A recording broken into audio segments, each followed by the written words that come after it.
What's the first thing that pops into your head when I say the word arcade? Does it look something like this? Well, if you just take out the windows, this is exactly what an arcade structure would look like. But that's probably not what popped into your head, unless you're an architect who thinks they're special. You were thinking of this.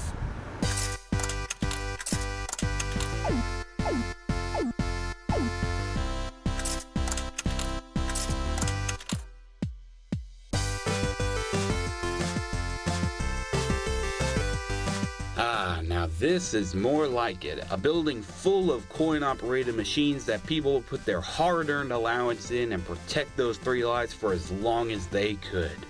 The sound of your favorite game booting up when you fed the machine your precious metal. Though, this kind of arcade was around 30-40 years ago. What are arcades like today?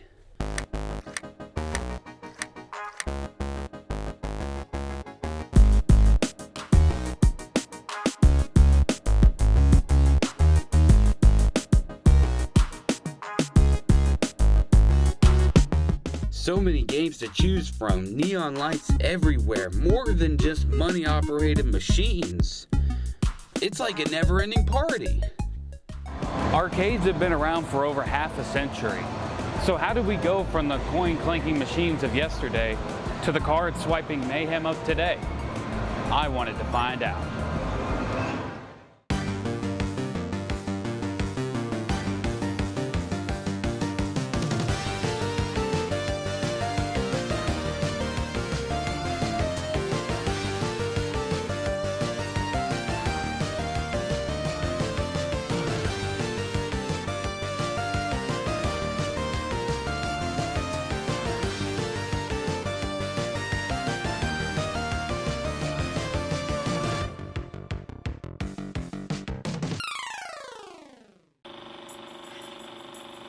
Arcades have had a long history, going all the way back to the 1930s with pinball machines and skee-ball being the main attraction.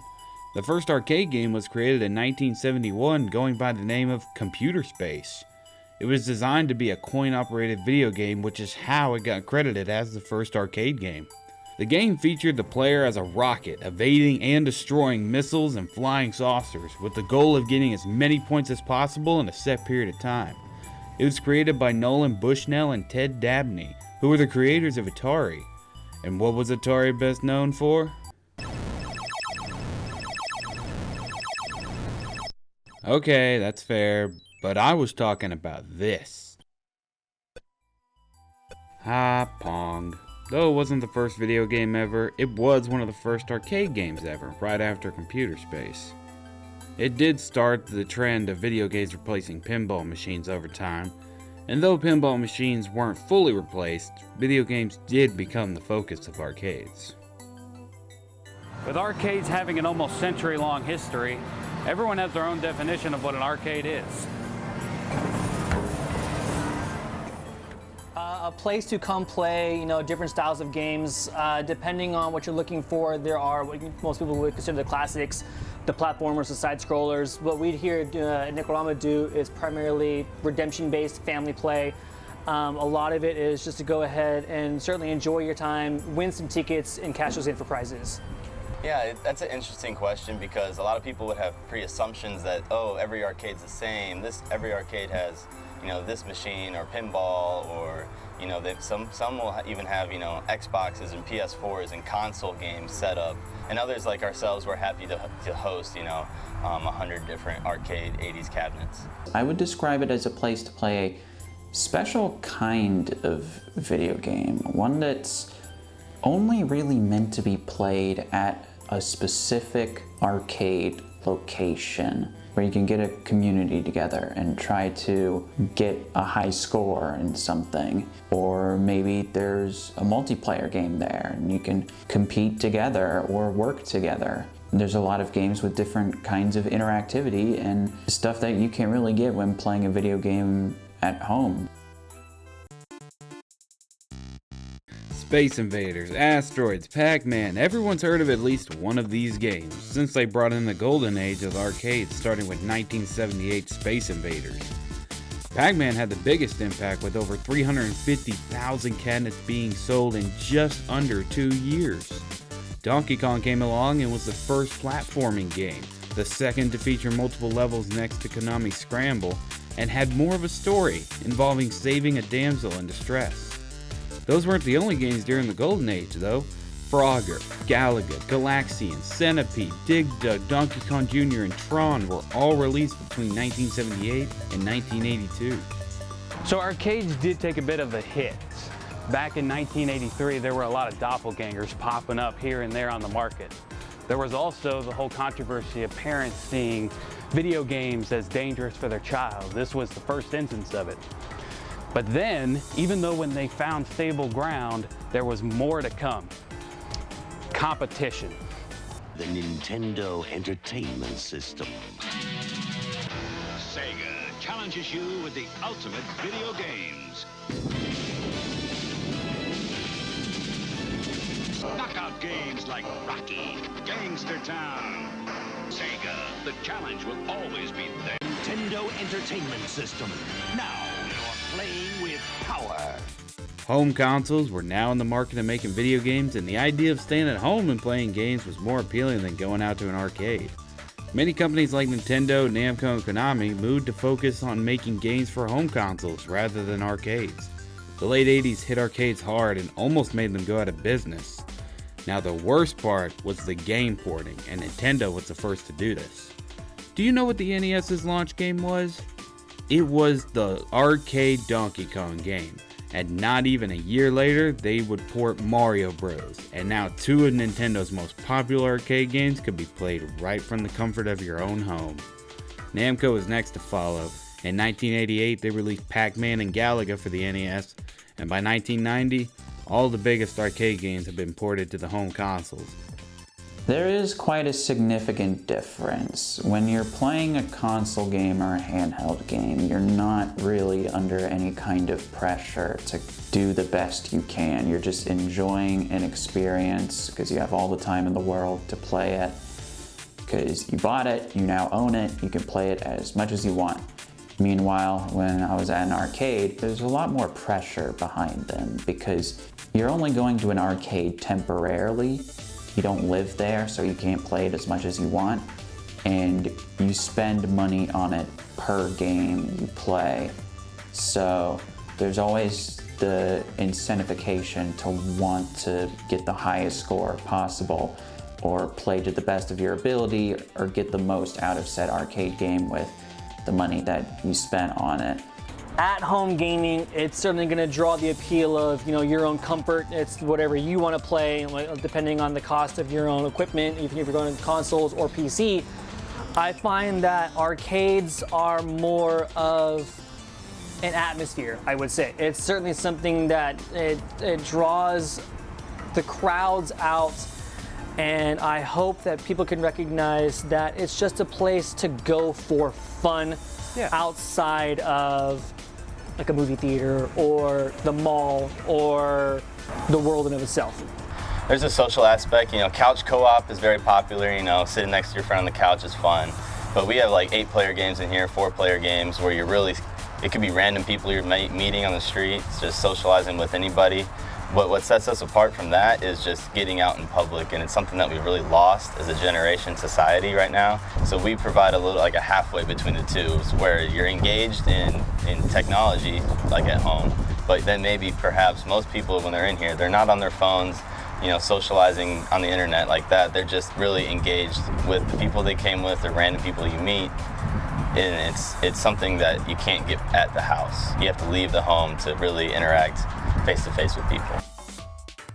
It seemed all hope was lost for arcades by the time the 90s arrived.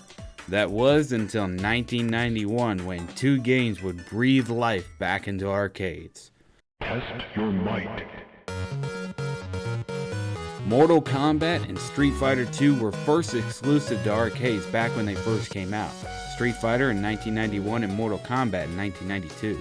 The games were made with the arcade board layout in mind, with the joystick and buttons being used to pull off combos and moves that at-home console controllers just couldn't handle.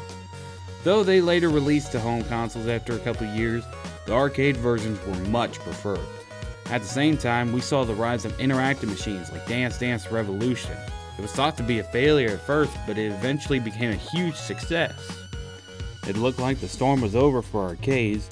They got 2 new games and a brand new interactive machine. However, another storm was on the horizon, and this one was going to be even worse. Where are they? I know they're around here somewhere.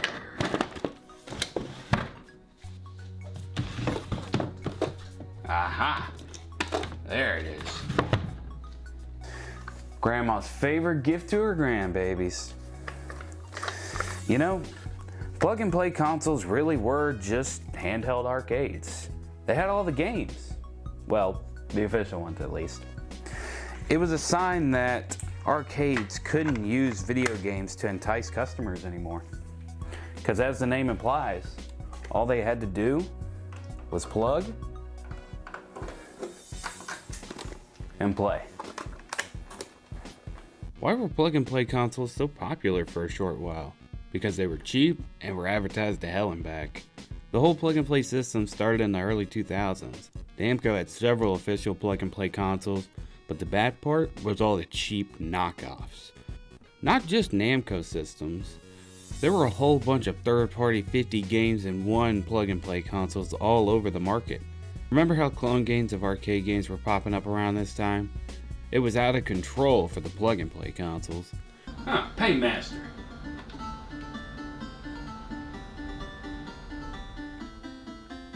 This is just Pac-Man. Space Castle, huh?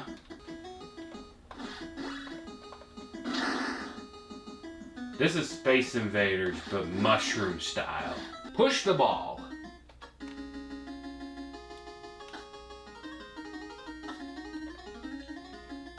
This is just Cyberpunk Pong.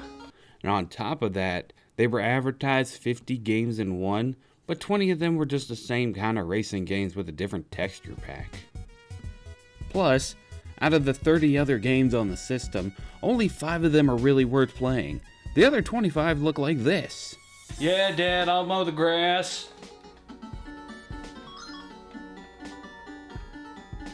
I'm playing catch with a dog. I always wanted to play the video game version of the carpet in my kindergarten class. I love gambling. This is solitaire. Even though there was a lot of negative association with the plug and play systems, the official ones had the majority of the popular arcade games, forcing arcades to change up their strategy on how to stay in business.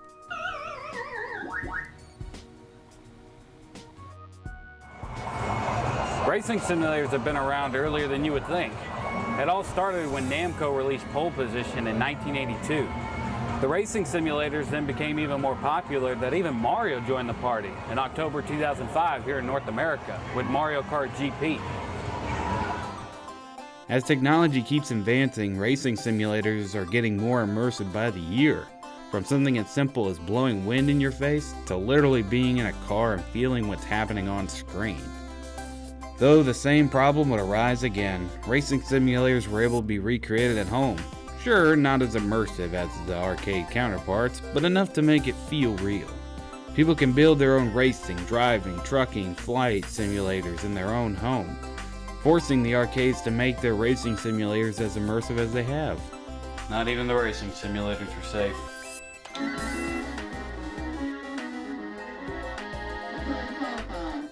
Same can be said for virtual reality. VR technology is becoming more accessible to homes and more affordable too. And there's nothing much arcades can do aside from the roller coaster simulators they have to keep their existence unique from home use. I will say that I've had several childhood arcades that have gone out of business. And now that's just recently happened with the Island Fun here at the Boardwalk. And what's funny is that I got in contact with them and they were like, hey, let me get in contact with my manager and I'll show you. And then next time I come up here, we got this sign right here. So even though an arcade can last for decades or even just a couple of years, you never know when your childhood or even a new one will just shut down.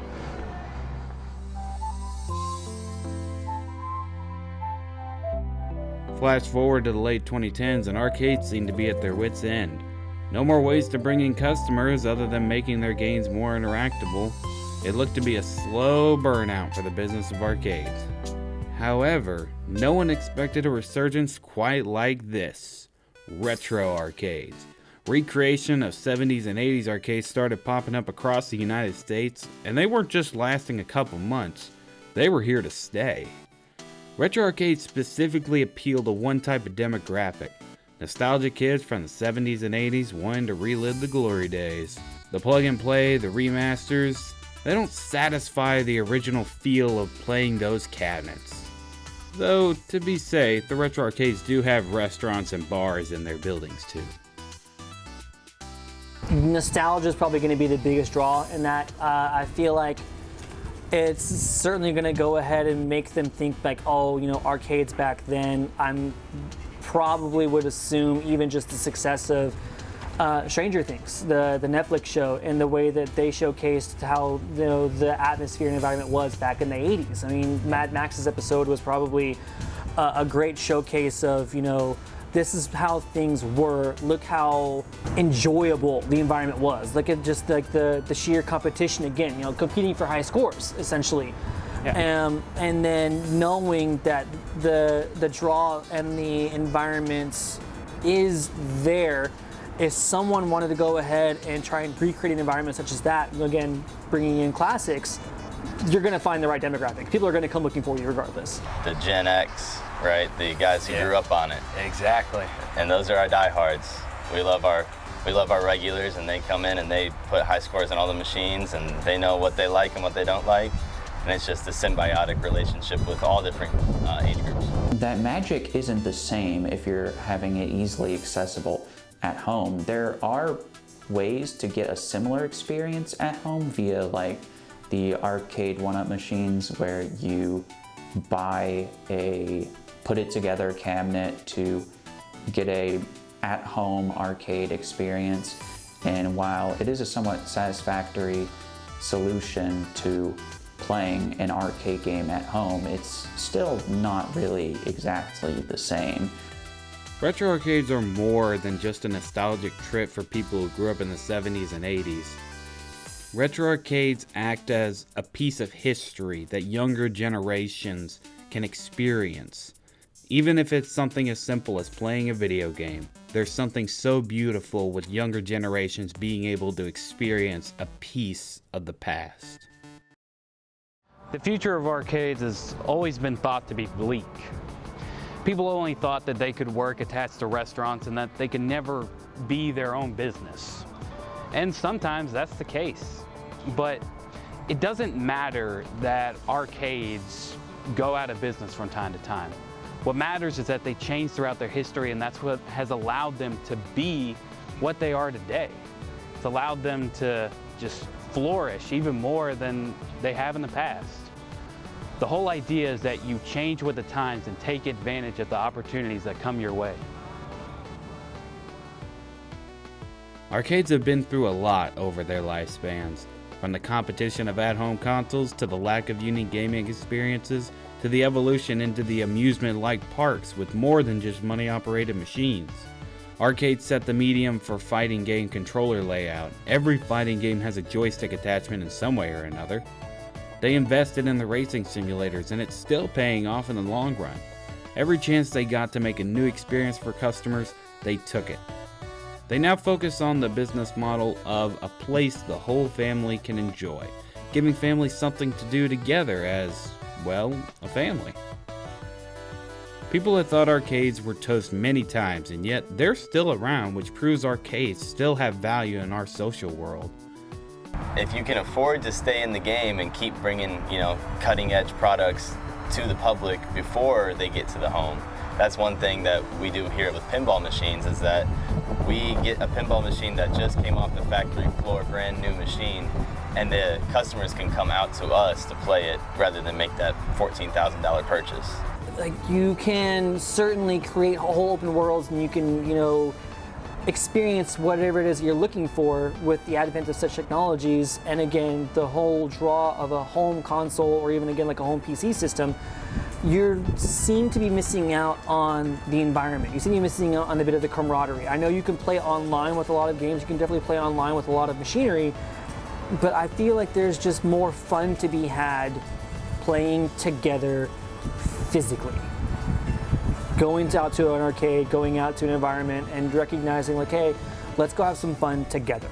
Sure, I can play these arcade games on an emulator, or plug and play, or arcade game collection on like the Xbox or computer or Switch, but nothing will recreate the real deal of going to the arcade and standing in front of that cabinet and going at it. Change will happen at some point in your life. If arcades didn't change and tried to keep doing the video game cabinet strategy, they would have been gone fast. It's because they've evolved their entertainment that they've been able to stay alive for as long as they have. But here's the question that everyone wants to know. How long will arcades stay alive? Here's my take. If arcades have been able to stay alive after 3 decades of saying they were down and out, who's to say they can't last another 3?